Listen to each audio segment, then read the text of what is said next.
Now let us see behavior of some of the metals for with temperature. So first, this is for copper.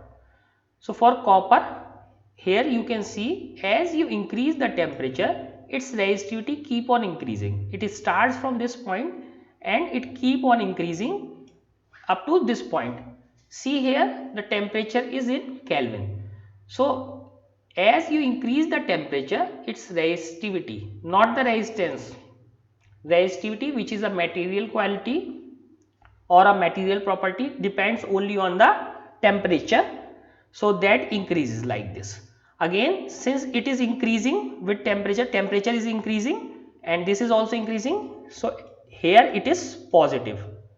Now let us see the resistivity with temperature rho of T, that means rho with temperature T.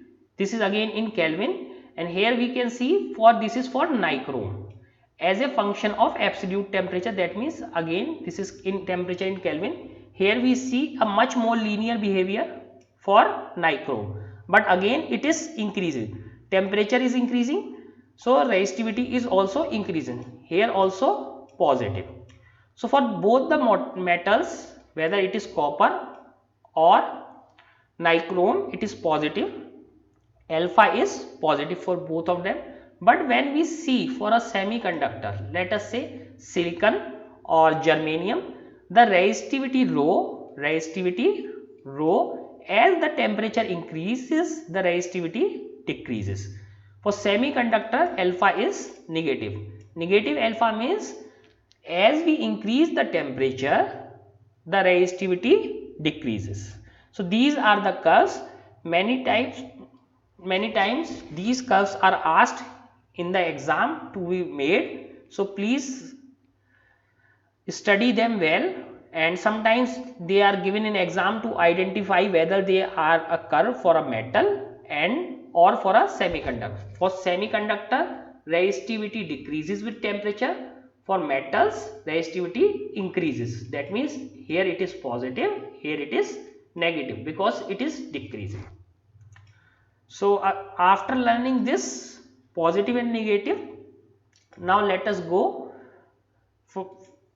to study more about these things.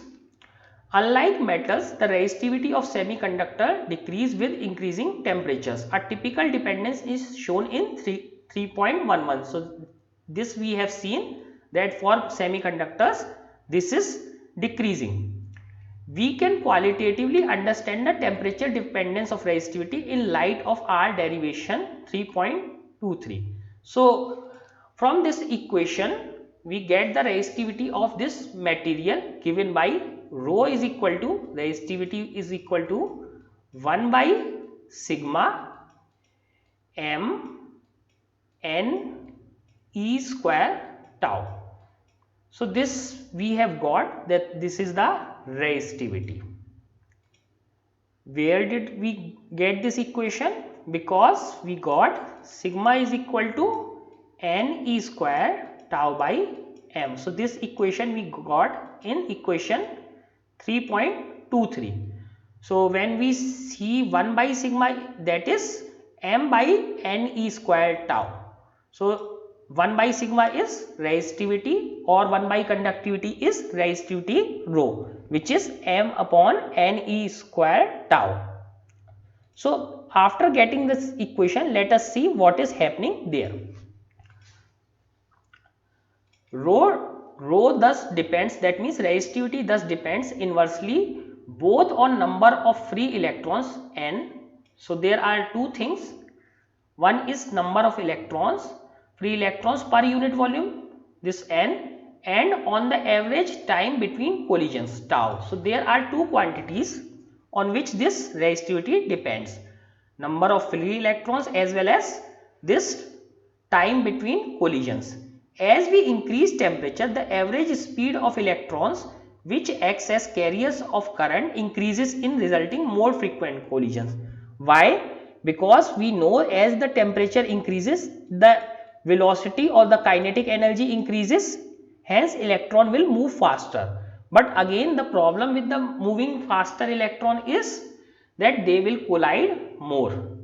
So the average time of collision thus decreases with temperature. So this moves faster, but the collision is also increasing.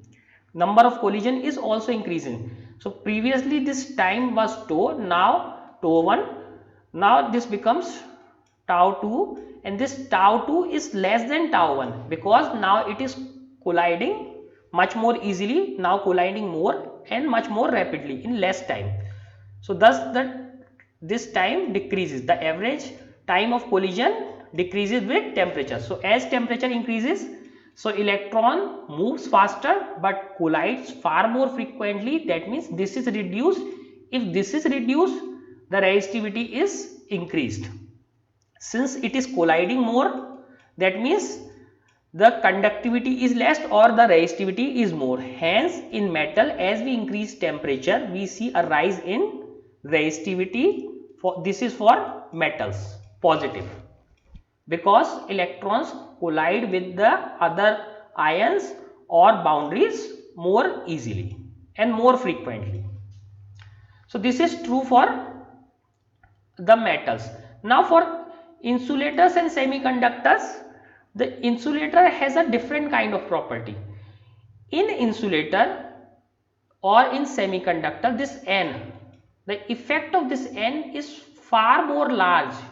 Effect of this number of charge carrier is much more large with temperature. So as we increase temperature for a semiconductor, this N starts increasing. This N starts increasing and it increases much faster than the collision time decreasing. Okay.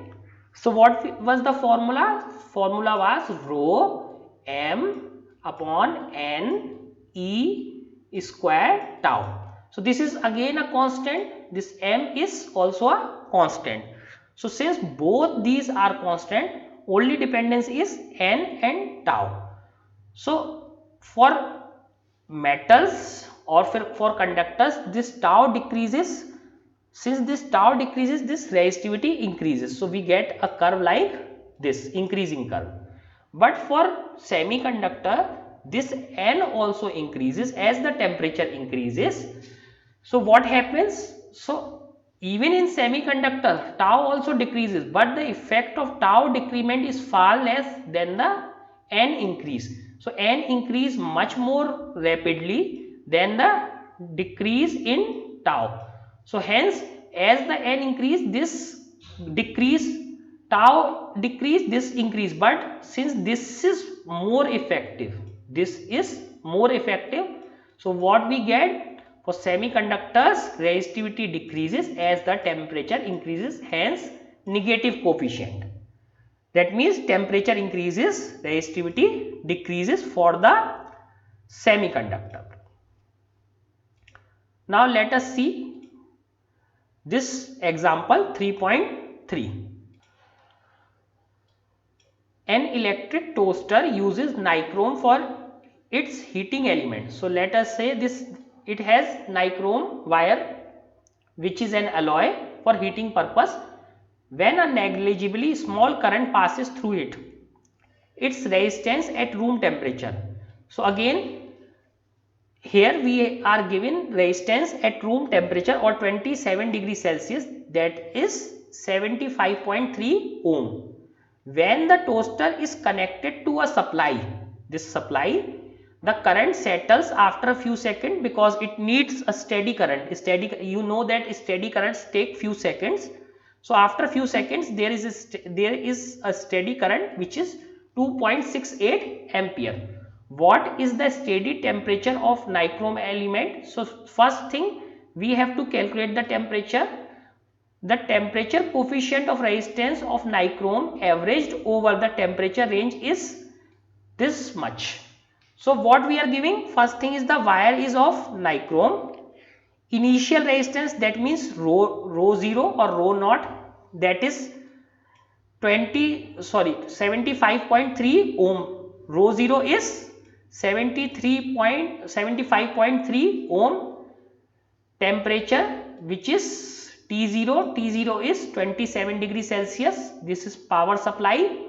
current is this much I, this is a steady current, and this is alpha. These are the things that we are given. And now what we have to calculate?